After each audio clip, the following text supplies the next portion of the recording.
Hello friends, வணக்கம் and welcome to our channel. இன்றைக்கி நம்ம ஒரு ஸ்வீட் ரெசிபி தான் பார்க்க போகிறோம். அதாவது ரவா லட்டு எப்படி செய்யலாங்கிறது தான். இதுக்கு நான் எடுத்துக்கிட்டது மூணே பொருள் தாங்க. முக்கியமானது ரவை, சர்க்கரை, பால்.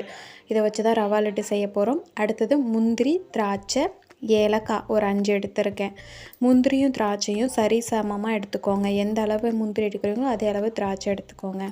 பால் நான் ஒரு 1/2 லிட்டர் கிட்ட காய வச்சு அதை நல்லா கொதிக்க விட்டு சுண்ட விட்டுருக்கேன். இப்போ ஒரு பேனில் ஒரு 3 டேபிள் ஸ்பூன் அளவுக்கு நெய் சேர்த்துக்கிறேன். நெய் நல்லா மெல்ட் ஆகணும்.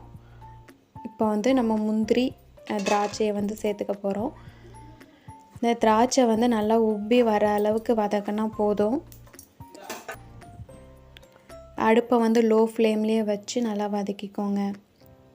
ஒரு சில டைம் இந்த திராட்சை வெடிச்சிரும். அதனால் முகத்தில் எது பற்றாமல் கேர்ஃபுல்லாக பண்ணுங்கள். அடுப்பை சிம்மில் வச்சுக்கோங்க. இந்த அளவுக்கு ஆனால் போதும், நம்ம எடுத்துடலாம். ரொம்ப கருக விட்டுறோன்னா கசப்பேறிடும்.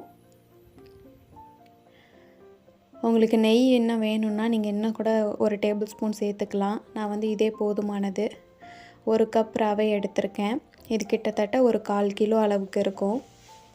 இதை அடுப்பை லோ ஃப்ளேமில் வச்சு தான் நம்ம வறுத்தெடுக்க போகிறோம்.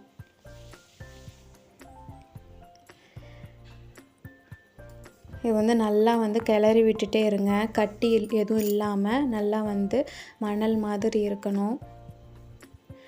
ரொம்ப அனல் அதிகமாக வச்சிட்டிங்கன்னா ஒரு மாதிரி ரவா லட்டு கலரே மாறிடும். ஒரு மாதிரி ப்ரௌன் கலர் ஆகிடும். ஸோ நீங்கள் லோ ஃப்ளேமில் வச்சு நீங்கள் குக் பண்ணும்போது தான் அந்த ரவையும் ஓரளவுக்கு வெந்த மாதிரி இருக்கும். டேஸ்ட்டும் நல்லாயிருக்கும். இடையில உங்களுக்கு நெய் வேணும்னா நீங்கள் சேர்த்துக்கலாம்.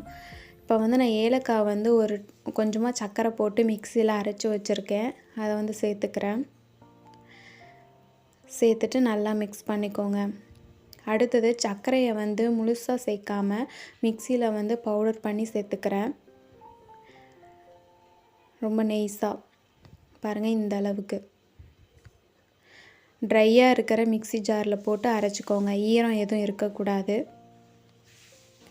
கட்டி எதுவும் இல்லாமல் நல்லா மிக்ஸ் பண்ணிக்கோங்க.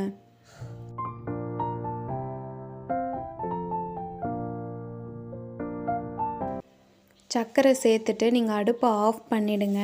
ஏன்னா சர்க்கரை மெல்ட் ஆகிடுச்சுன்னா அதை ரவா லட்டு சரியாக இருக்காது.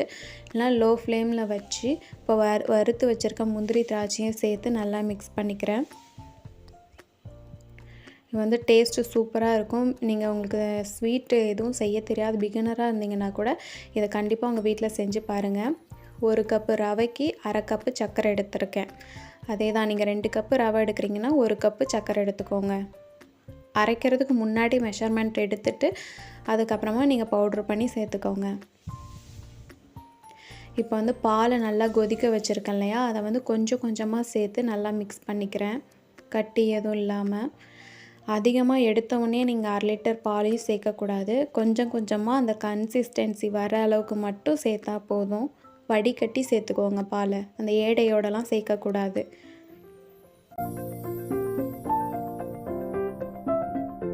அதே மாதிரி நீங்கள் உருண்டை பிடிக்கும் போது அது சூடாக இருக்கும் போது தான் நீங்கள் உருண்டை பிடிக்க முடியும். ஆற விட்டதுக்கப்புறம் நீங்கள் உருண்டை பிடிக்க முடியாது. அது சரியாக செட் ஆகாது. பாருங்கள், இந்த அளவுக்கு பதம் இருக்கணும். நீங்கள் கரண்டியை வச்சு தேய்க்கும் போது அந்த மாதிரி ஆகணும். இதுதான் கரெக்டான பக்குவம். கொஞ்சம் கொஞ்சமாக தான் பால் சேர்த்துக்கணும். சூடாக இருக்கணும், வெது வெதுப்பான பால். சப்போஸ் நீங்கள் பால் உங்களுக்கு வேண்டாம், பிடிக்கல அப்படின்னா சுடு தண்ணியை வெது வெதுன்னு காய வச்சு அதை மிக்ஸ் பண்ணி உருண்டை பிடிச்சிக்கலாம். அவ்வளோதான், நான் உருண்டை பிடிக்க ஸ்டார்ட் பண்ணுறேன். ஃபஸ்ட்டு நான் கையில் நெய் அப்ளை பண்ணிக்கிறேன். ஏன்னா அந்த சூடு அதிகமாக இருக்கும். அதனால் நம்ம கையில் தெரியக்கூடாதுங்கிறதுக்காக நான் நெய் அப்ளை பண்ணியிருக்கேன். உங்களுக்கு நெய் வேண்டாம் அப்படிங்கிறவங்க ரீஃபைண்ட் ஆயில் யூஸ் பண்ணிக்கோங்க. லைட்டாக சூடாக தான் இருக்கும். அந்த கை பொறுக்கிற சூட்டில் நீங்கள் உருண்டை பிடிக்கலாம். நல்லா ப்ரெஸ் பண்ணி பிடிச்சிக்கோங்க. ஃபஸ்ட்டு அது மாதிரி கொலன்னு இருக்க மாதிரி தான் இருக்கும். கொஞ்சம் நேரம் ஆக அது இறுகிடும், செட் ஆகிடும். இதே போல் நான் எல்லா உருண்டைகளும் பிடிச்சி வச்சுக்கிறேன். நீங்களும் உங்கள் வீட்டில் இதே போல் ட்ரை பண்ணி பார்த்துட்டு எப்படி இருக்குன்னு மறக்காமல் கமெண்ட் பண்ணுங்கள். நான் ரொம்ப சூடாக இருக்குங்கிறதுனால ஒரு 2-3 தடவை கிளறி விட்டுட்டு அப்புறமா வந்து உருண்டை பிடிக்க போகிறேன். எனக்கு இதுவே வந்து கிட்டத்தட்ட ஒரு 25 லட்டு கிட்ட கிடச்சது. இதை வந்து நீங்கள் ஒரு 2 நாள் 3 நாள் வச்சு சாப்பிடலாம். இதே வந்து தண்ணி சேர்த்து செய்கிறதா இருந்தால் ஒரு 1 வீக் அந்த மாதிரி வச்சுக்கலாம், பால் சேர்க்காம. அப்படி இல்லை உங்களுக்கு தண்ணி பால் இது எதுவுமே வேண்டாம், வேறு என்ன ஆப்ஷன்னா நெய்யை வந்து நல்லா சூடு பண்ணி அந்த பக்குவத்துக்கு ஏற்ற மாதிரி ஊற்றி செஞ்சு சாப்பிட்டுக்கலாம். அது நெய் சேர்த்து நீங்கள் உருண்டை பிடிக்கிறதா இருந்தால் அது 1 மாதம் வரைக்கும் கூட கெட்டு போகாமல் இருக்கும், நல்லாயிருக்கும் டேஸ்ட்டும். நீங்களும் உங்கள் வீட்டில் ட்ரை பண்ணி பார்த்துட்டு எப்படி இருக்குன்னு மறக்காமல் சொல்லுங்கள். உங்களுக்கு இந்த வீடியோ பிடிச்சிருந்தால் லைக் பண்ணுங்கள், உங்கள் ஃப்ரெண்ட்ஸ் அண்ட் ஃபேமிலிக்கும் ஷேர் பண்ணுங்கள். தேங்க்ஸ் ஃபார் வாட்சிங்.